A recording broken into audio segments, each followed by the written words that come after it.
We are fantastic. It is really nice to have you on the show. So obviously we'll delve into everything that went down and, your career. But let's just start with the Subway Series. I mean, you take the rubber against the Yankees, obviously extra juice, extra energy. What was your first recollection, first Subway Series against the Yanks? Probably when I was a kid. Growing up in Mystic, Connecticut, we had the opportunity to come down quite a bit. My parents were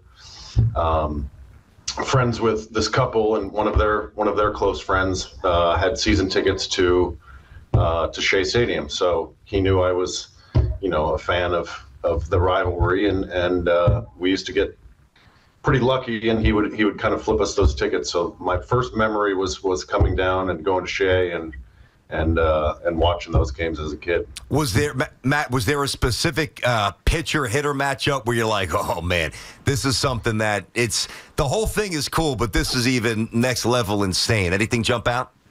I don't remember which game it was, what year it was, but obviously playing for Team Italy, I got a chance to talk to Mike Piazza a little bit about it, and I think there was a game we were at. It was at close game, and he had a home run down the left field line, and the place just erupted. And I remember talking to him about that recently, and having that fond memory, and that being really special.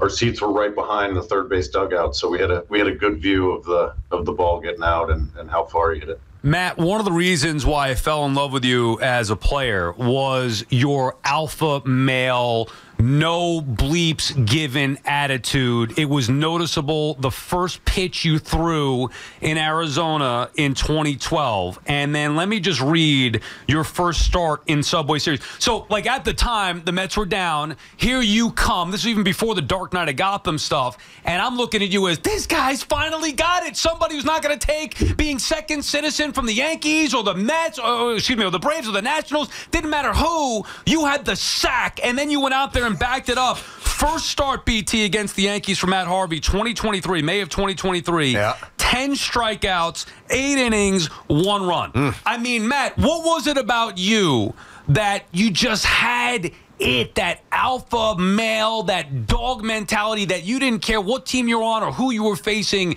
you were the freaking man? I know it's kind of cliche to probably say, but I definitely got it from my father. He's a pretty tough guy, and he taught me how to play the right way. He taught me how to play hard, play tough. I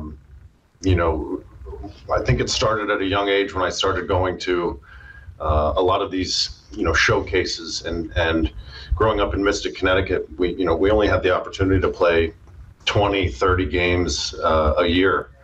And, I was playing against these guys that had played, whether it was in Florida, Texas, California, and we're playing, 100 games at a young age. And, one thing my dad told me from then was, don't give a shit who you're playing against. Go out there and compete and show them who you are and show them what you're about. And it doesn't matter if they've played 100 games and you played 30, go out there and get it done. And that carried to North Carolina. I think I showed that down there quite a bit, and then, had some ups and downs in the minor leagues, but, unfortunately kind of picked it up towards the end there, and it carried over into the big leagues and kind of just hit the ground running. Yeah, I'm glad you referenced the minor leagues, Matt, because I remember you. I don't know if it was the Rumble Ponies or whatever team it was, maybe Binghamton, whatever it was. They aired a game on SNY, and it was the first time. And you were talked about, not overly hyped, but I was like, oh, Matt Harvey is coming up soon. And it was shortly before you actually made your big league debut, and we were waiting for it to happen. It wasn't happening, and I watched the game, and whatever team you were with, I was like, all right, well, he looked okay. And then I watched the debut, and then it was like, who the hell is this guy? So did something click when you finally got to the show that you're like, all right, I'm here and I'm taking over? That wasn't there maybe in the minors because you got bored of being in the minor leagues? What happened when you made that first pitch in Arizona? I think it's like every guy. I think you, when you're down there, you don't want to be, you obviously don't want to be there. That's not your ultimate goal. And, I always believed that I should be in the big leagues. I think going into that year, I thought I pitched well enough in spring training to make the team out of camp, but I think I was a little bit pissed off, and I think I really went into AAA thinking, any time now. I think I started off the season pretty hot, and a couple guys got hurt, and I kept seeing guys getting called up in front of me, and it kind of ticked me off. And I think, there was a stretch there where I let that get to me a little bit, and I struggled at probably one of the games that you watched, and I think I was just overly ready to go, and just kind of got frustrated of the constant, guys getting the shot in front of me, and I believed I was ready, and finally got the call, and then I just let it all out there. To golf. And by the way, Matt, if you haven't figured this out, he is your biggest fan over here. This guy loves you, Matt. I loved you. Yeah. Because I just wish more players had that attitude and that confidence, and then the production to back it up. I mean, didn't matter if Strasburg or the Yankees, Matt Harvey was up for the task. Yeah, and I want to ask you this along those lines. We're talking to Matt Harvey, of course, former Met BT and South Subway Series, Game 1 tonight here on the Fan, of course. So this was a big talking point on the station last week when Judge and Torres got plunked by the Orioles. Last year, Pete Alonso kept getting drilled, and nobody really retaliated. And we try to put ourselves in the dugout, but we're not. We're on the air. We're not former players. We're not current players. Obviously, there's a situation where I've got to police it myself, and I don't need anything to manager. I got my guys back. But, Matt, what if you're not sure if the intent was there by the opposing pitcher, but your guys still keep getting drilled? How do you handle that as a pitcher? I mean, now that I'm done, and I'm not getting suspended or anything. I can say how I really feel about that situation. I mean, I never liked our guys getting hit or getting pitched inside, but that's, I remember back in the Clemens, the Pedro era where those guys, it was back and forth with the Yankees, Red Sox, and you have to throw inside. You have to establish an inside fastball, and sometimes it does get away, but also there is some intent there. And when I went inside, I was trying to break hands and trying not to let guys steal money from me. And I think that's that was my mentality. And if our guys continuously are getting brushed back or whatnot, then it's your time to step in and fight for your team. BT and Sal on the Fan. We're talking with Matt Harvey here ahead of the Subway Series tonight. Matt, how big of a moment was it for you to start the All-Star game at Citi Field? One thing to start the All-Star game, but to do it in your home ballpark in this town, what did that mean to you? That was absolutely incredible. Still have dreams about it. Still remember it very vividly. I had tons of my friends down here, tons of my family were able to go. Being able to look over and see David Wright there, who I've been watching for a couple of years, and have him out there with me, it was. I literally felt like I was floating when I was warming up in the outfield, and I think the peak of adrenaline was probably that I'll ever hit in my life, maybe until I have a child or whatnot. But I think that was the peak of adrenaline for me in my life. So Harvey Day was a real thing. I remember they had something similar in San Francisco with Tim Lincecum. And we know what it meant for Met fans and for New York baseball fans. Matt Harvey opens up his eyes on Harvey Day. What are you thinking? What's it mean to you? What are you feeling? There's definitely a lot of pressure that came with that.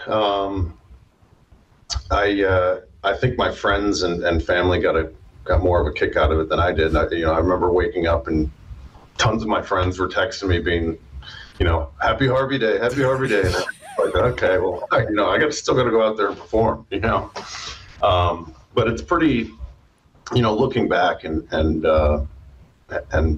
still living in the city and seeing, how powerful this place is sports wise. I had an opportunity to go to, a bunch of the Knicks games and Rangers games when they were making their run, and just to see an entire city and their passion for their sports. It was, I guess I didn't really live in the moment as much as I wish I did, but looking back and having a day for all New York City, it's pretty special. Definitely. You mentioned, sorry to cut you off there, Matt. You mentioned the peak or pinnacle of your emotions was the All-Star game. Well, for me, my favorite moment that you provided was Game 5 of the 2015 World Series. I remember being there with my family. My father's not even a sports fan, but he paid for tickets. Me, my mother, my sister, my father were there in the upper tank, and we're chanting along with the other 48,000 people, Harvey. Harvey. Gives me goosebumps thinking about it, wanting to see you come back out and finish the job. I've heard the story from your manager, Terry Collins' perspective. Tell me what happened in that dugout where you went up to TC and basically said, you aren't taking. I want to hear it from you. What would you tell TC to get back out there in the ninth? Honestly, I tell a lot of people that when you're locked in that much and whatever it is you're doing, you kind of lose track of time. You lose track of even where you are sometimes. And I was so locked in, I had no idea what inning it was. I just had known, I knew that I got out of that inning pretty easily. I think it was the 8th. I think there was an easy fly ball to center field, if I remember correctly. And just coming off the mound thinking, there's a lot left in this tank, and I want to keep going. So I got in, I sat down thinking I was going to go back out there, thinking it was, I hadn't looked up at the scoreboard at all. No one had really talked to me. It was almost one of those, I guess I've been close a couple times, but one of those no-hit games or obviously it was a shutout. So I just tried my best not to look up at the scoreboard as much as possible. And honestly, I got done. I thought it was the end of the 7th inning. And so I went up to Terry and I said, or Dan Worthen came up and said, hey, we're going to go with Familia or whoever they were going to go with. And I said, what? I said, you got to be kidding me. And then I looked up at the scoreboard and I said, oh my God. I was like, we are going into the 9th inning. And, I think I let the emotions take over a little bit at that point. And, I wanted us to take things back to Kansas City, and I wanted to win for the city and win for our team more than anything. And, I put my entire heart and soul into that game, and unfortunately, it didn't go our way that one. Still to me, it was the right. I don't care. Like, I wanted to see it. We all wanted to see it. All right, the results didn't work out. Seeing you come back out for that 9th inning is one of the great memories I have as a fan, even with the result being what it was. No, you got to respect it. It's a dog move. Yep. Matt, I know you're doing well, and you flew as high as any pro. I mean, you were hitting clouds that most athletes don't get to. That's how good you were. And then you lost altitude, and we know your story. Any regrets? I know you're in a good place now. Any regrets, though? Yeah, I mean, going back, I'd say being in the moment a little bit more. I think those games and the Harvey days and all the hype and all the things. I think I would be able to spend more time with myself and sit back and say, hey, is this the right thing? Is this where I want to go? Is this the path I want to take? I was 23, 24, 25, 26 years old. Like, now I'm 35 and I'm still figuring things out.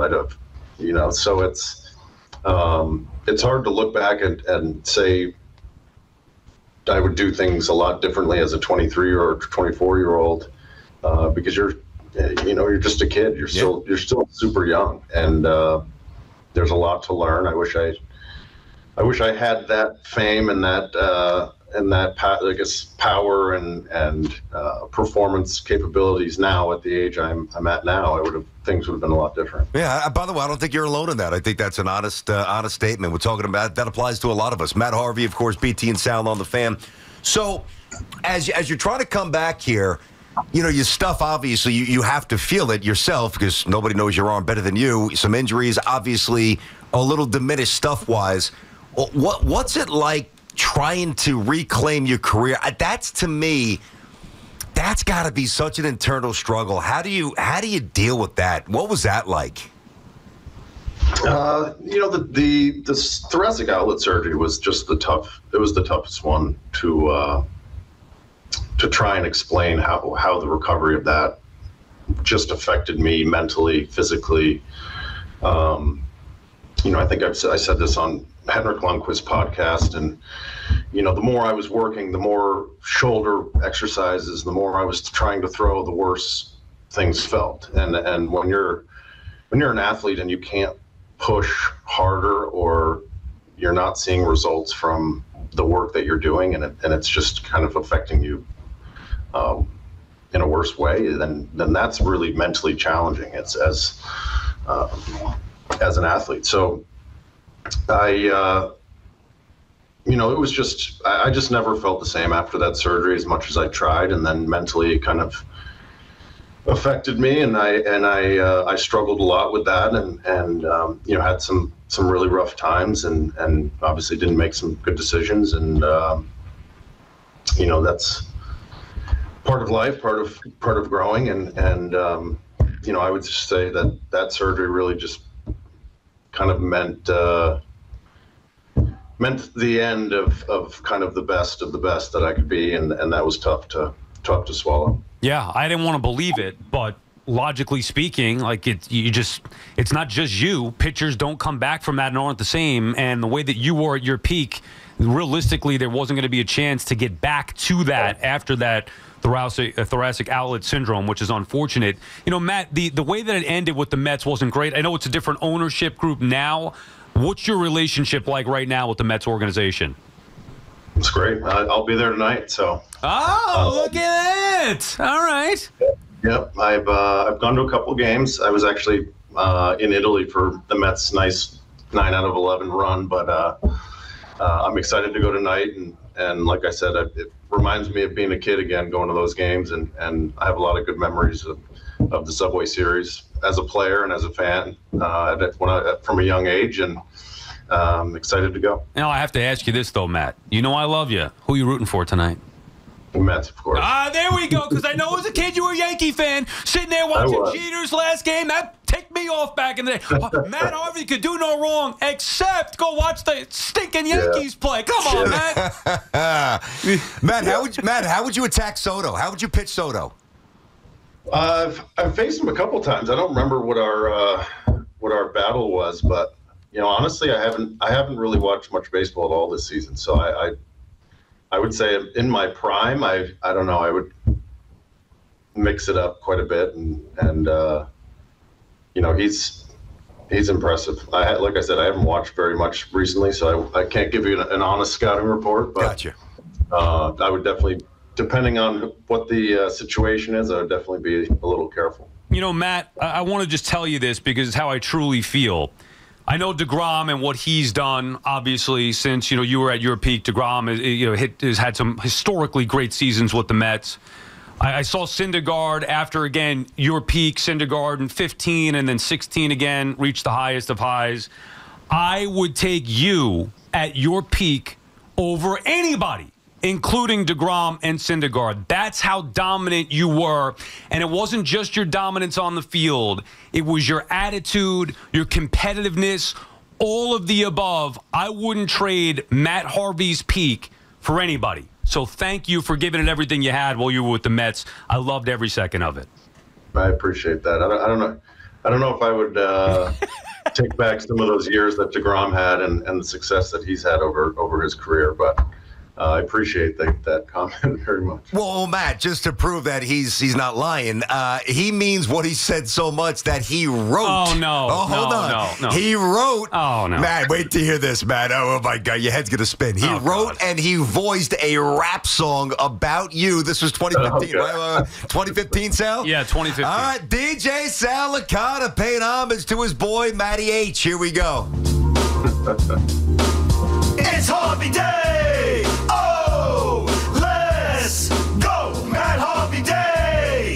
Oh, let's go! My favorite pitch is on the mound, and he's gonna make my day. Hey! He's shocking and he's awesome when he's blowing guys away. Hey! He's cocky and he's confident in every single way. Hey! Coming off of Tommy John, he's throwing harder every day. He gives the Met fans hope they have a winner. Posting pics on Twitter, sticking up his middle finger. He ain't afraid to be himself, he's taking on all comers. Makes his eyes pop, wearing shirts with lighter colors. He's hot. He's the Dark Knight of Gotham, nothing can stop him. Move the fences in, it's not a problem. It doesn't matter the batter, he's gonna own you. Dominating since his first pitch in Arizona. Ranger games with models, doing skits with Jimmy Fallon. Packed house, sellout crowd of 50,000. All right. I wish I could play that for my entire office right now. They would get a kick out of that. I'll send you a copy, Matt.